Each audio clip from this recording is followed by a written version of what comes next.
সম্মানিত সুপ্রিয় দর্শক শ্রোতা দেশ ও প্রবাস থেকে যারা এই মুহূর্তে আমাদের ভিডিও দেখতেছেন সবাইকে জানাই আন্তরিক প্রীতি ও শুভেচ্ছা। বন্ধুরা, আজকে আমার সাথে কথা বলতেছে, অডিও কলে সংযুক্ত হয়েছে সুইট সুন্দরী একটি মেয়ে। কেন আসলো প্রতিবেদনে বিস্তারিত থাকছে আলাপ, আপনারা ভিডিওটা কন্টিনিউ করবেন। আসসালামু আলাইকুম। ওয়ালাইকুম সালাম। কেমন আছেন আপনি? ভালো আছেন? জি আলহামদুলিল্লাহ আছি। আর খুবই ভালো। বন্যাতে সব নিয়ে গেছে, আমি তো কষ্টতে আছি আর কি। বন্যায় সব নিয়ে গেছে। বাবা মা, তারা আত্মীয় স্বজন তারা ঠিক আছে নি? এখন বন্যা তো বাংলাদেশের ভিতরে হইছেই। এখন আমার বাবা নাই, আমার বাবা ফালাইতে চলে গেছে। আম্মুটাও নাই, আম্মুটাও চলে গেছে। এখন আমি মামির কাছে থাকি। আপনার মামির কাছে থাকতেন? আপনার মামিরা ঠিক আছে নি? না বন্যা আবার ভাষায় টাষায় নিল নি কাউরে? কিন্তু মামি ঠিক থাকলে কিন্তু মামি অনেকটা কষ্ট যন্ত্রণা দেয়, খাইতে নিতে কষ্ট দেয় এবং তাহলে কি এর জন্যই তো বন্যায় তারা এখন কষ্ট দিল। কেমন হইলো? সেটা জানি না। ওনার কাছে নানুর কাছে থাকতাম, নানুটা মারা যাওয়ার পর এখন মামির কাছে থাকি। মামিটা অনেক কষ্ট যন্ত্রণা দেয়। আমার রোজগার করে না দেখে এর জন্য অনেকটা কষ্ট দেয়। আহ, আপনার বাবা মা নাই না? জি না। দর্শক শ্রোতা, এই মেয়েটার হচ্ছে বাবা মা নাই, মামির কাছে থাকে, অনেক কষ্টের ভিতরে জীবন পার করতেছে। তা আপনার প্রতিবেদনে কেন আইছেন, কি চাইতেছেন? প্রতিবেদনে কেন আসে, একজন মনের মতন যদি জীবন সঙ্গী পাই, তো উনি যদি আমার পাশে থাকে, ওনার হাত ধরে আমি আমার বাড়ি ছেড়ে চিরজীবনের জন্য চলে আসবো।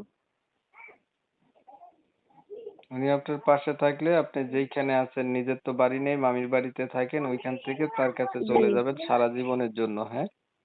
জি, এর জন্য আসছি। আর কি জানি, মানে আমার সেলাই মেশিনটা মামি নিয়ে দিছিল, নষ্ট হয়ে গেছে। এর জন্য মামি আরো বেশি অত্যাচার করে, মারধর করে। মেশিনটা দোকানে দিয়েছি, আমি আনতে পারি না টাকার জন্য। এর জন্য আরো বেশি মারধর অত্যাচার করে আমার উপরে। তো আপনার সেলাই মেশিন ছিল, নষ্ট হয়েছে, এখন এটা দোকানে রাখছেন, টাকার জন্য আনতে পারেন নাই, তো বুঝলাম। মেশিন ছিল, আপনি তো ইনকাম করতে পারেন, তাহলে আপনার মামি আপনার সাথে খারাপ ব্যবহার কেন করবে? আর আপনি কাজ মেশিন চালাই এখন আগে কাজ আগে করে আগে টাকা তো পাইছেন করতে না? পারতাম, এখন আগে করতে পারতাম দেখে আগে একটু ভালো আছিল। এখন করতে পারি না, মেশিন দোকানে দিছি। উনি আইনা দেয় না, যা রোজগার করছিলাম উনি নিয়ে আসো খাইয়া ফেলাইছে। এখন নিজে রোজগার করতে পারি না বলে আনতেও পারি না মেশিন, এর জন্য এখন অত্যাচার বেশি করে। ও, এখন কি চাইতেছেন? আপনি মেশিন আনার ব্যবস্থা করতে চান? কেউ আপনার খরচপাতি দিলে আপনি মেশিনটা আনবেন, এইটা চান? না ভালো একটা মানুষ চান, এইটা বলেন। ভালো একটা মনের মতন মানুষ চাই, যেন উনি আমার পাশে থাকে। ওনার হাত ধরে আমি আমার বাড়ি ছেড়ে চলে আসবো। আমি মামির অত্যাচার আমার আর এখানে ভালো লাগে না, বুঝছি।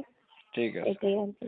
দর্শক শ্রোতা, আমি দুঃখিত যে ওনার নাম আর ঠিকানাটা নিতে পারতেছি না, আপনারা অবশ্যই ওনার কাছ থেকে জেনে নিবেন।